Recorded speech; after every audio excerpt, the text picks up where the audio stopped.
राम की कथा को सुनता है और सुनने के बाद आपस में चर्चा करते हैं कथा अच्छी थी या अच्छी नहीं थी, क्या क्या प्रसंग थे, क्या प्रसंग अनुकरणीय है, क्या नहीं अनुकरणीय है। बहुत ही सुंदर शब्द लिखा है, सुन अनुकथन परस पर होई। ये कथा सुनने के बाद आपस में चर्चा करते हैं।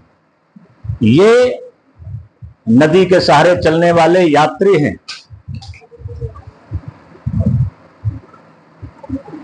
ये भक्त यात्री हैं जो समाज की शोभा बढ़ाते हैं, इस रामचरितमानस के सुंदर सरोवर की शोभा बढ़ाते हैं। और इस नदी के में परशुराम जी का जो क्रोध है, घोर धार भृगुनाथ ऋषानी, घोर धार बहुत ही प्रबल तेज जो बहाव है इस नदी का, यानी वे प्रबल धारा, प्रबल भक्ति राम की। कोई कुछ भी कर ले, राम भक्त प्राण दे देगा लेकिन भक्ति नहीं छोड़ेगा। ऐसी प्रबल जो तेज धार है नदी की, जो भक्ति की प्रबल तेज धार है, ये भगवान भार्गव परशुराम जी का क्रोध है। और घोर धार भृगुनाथ ऋषानी और घाट सुभद राम वरवानी।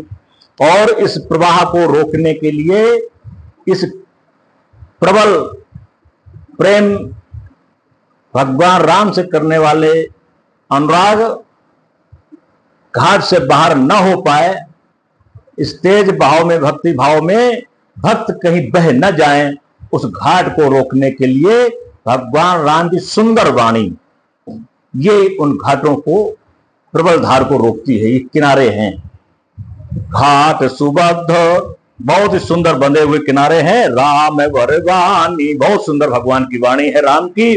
वो भगवान परशुराम के क्रोध को रोक पा रहे हैं।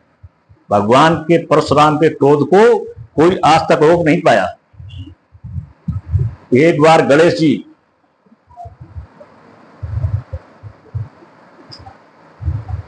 भगवान शंकर के आराधना में विघ्न न पड़े, भगवान शंकर ने कहा कोई मेरे आश्रम में प्रवेश न करे। भगवान गणेश जी खड़े हो गए फरसा लेकर के। अचानक परशुराम जी का आगमन हो गया। परशुराम जी को भगवान शंकर के अनंत भक्त थे, कोई रोक ही नहीं सकते थे, लेकिन गणेश जी ने रोक दिया। तुरंत फरसे का प्रहार किया गणेश जी ने।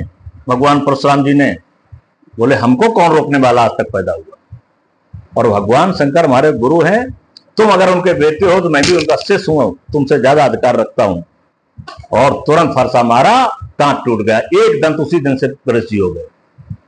मामला ठन गया। गणेश जी कम नहीं थे, परशुराम जी कम नहीं, तो दोनों भगवान शंकर के नजदीक एक बेटा एक शिष्य। मैया पार्वती खड़ी हो गई बेटे का पक्ष लेने के लिए। बोले ऐसा शिष्य बनाते हो जो मेरे बेटे पर प्रहार करता है। भगवान शंकर बीच में खड़े हुए और समझाया कि दोस्त इसमें किसी का नहीं। जब ये जानते हैं कि ये भगवान के अनन्य भक्त है, हमारा परम प्रिय शिष्य है परशुराम, अगर ये आया है तो कम से कम इसे आने देते, अपनी बात बता देते, इससे आराधना में तो तल्लीन है। फिर परशुराम जी अगर आराधना को भंग कर रहे होते, गुरु आदेश न मान रहे होते, तब गणेश जी को विरोध करना चाहिए था। गणेश जी को बिना बताए विरोध करना, और परशुराम जी को क्या मालूम, तो वो तो अजर और अमर है, 8 कलाओं से उनका अवतार है, उनको कौन परास्त कर सकता है। अजय है, और जो अजय होता है, जिसको सर्वशक्ति प्राप्त होती है, वो किससे डर सकता है। तो प्रहार करना स्वाभाविक है परशुराम जी का। खैर भगवान परशुराम ने समझौता कराया, और दोनों ही महत्वपूर्ण प्रसंग थे, दोनों को समझने वाले प्रसंग थे कि भगवान परशुराम भी अपने स्थान पर सही थे और गणेश जी भी अपने स्थान पर सही थे। गणेश जी को जानते हुए कोई कार्यक्रम कहीं चल रहा हो और आयोजक किसी को जिम्मेदारी दे दे कि भाई कोई बाहरी आदमी प्रवेश ना कर पाए, जो बीच में व्यवधान न हो, और वो जानता हो कोई उसका रिश्तेदार खास आ जाए, तो क्या उसको वो रोकेगा? नहीं रोकना चाहिए। हाँ, ये तो कहा जा सकता है कि आप विलंब से आए हैं और मैं थोड़ा सूचना कर देता हूं, आप 2 सेकंड जाइए। ये नैतिकता है, मानवता है, धर्म है, यही रामायण सिखाती है, यही रामचरितमानस सिखाता है। बोलिए आनंद कंद भगवान की। बोलिए